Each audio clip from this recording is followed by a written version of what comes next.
All right, it's super windy again today. There's a gale warning because the gusts of wind are up to about 40 miles an hour. So this video might be completely ruined because I don't know if the microphone is picking this up or not.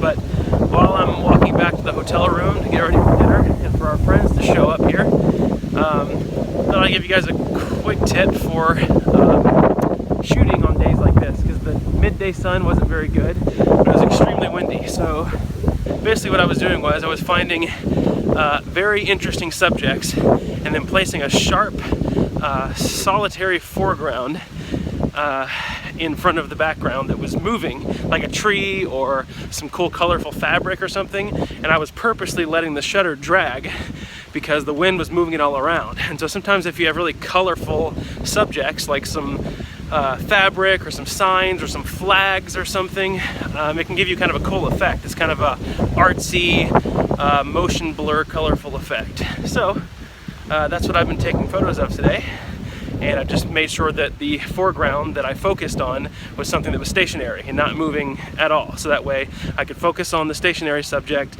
and let the motion blur in the background with the dragging shutter give me kind of a cool artsy effect. And this is our hotel right now that we're walking back to. It's a beautiful sun about to set. We're officially in golden hour, but looks like it's about to rain, possibly. But for the rest of the week, it's supposed to be great weather, no winds, no rain, 60s and the 70s, so I'm excited about that.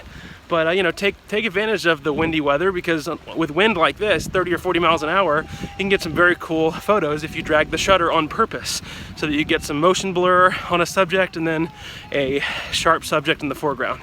So before I end, I know there's going to be somebody that asks, why do you want to focus on something stationary in the foreground? Because of the contrast. The viewers won't really understand the motion blurred subject unless you have something that is sharp in the foreground. They'll just think the entire photo is blurry. It's kind of the same concept with moving water. You know how like there's rocks in a waterfall and you want to focus on some stationary rocks, and then the water becomes kind of a motion blur effect. So that's kind of the same principle of that. You want to let the viewer know that the photo is sharp with some cool motion blur in the background or wherever it is in the photo. And so having something sharp and something blurry at the same time just lets the viewers understand what's going on a little easier, but still provides a nice artsy effect.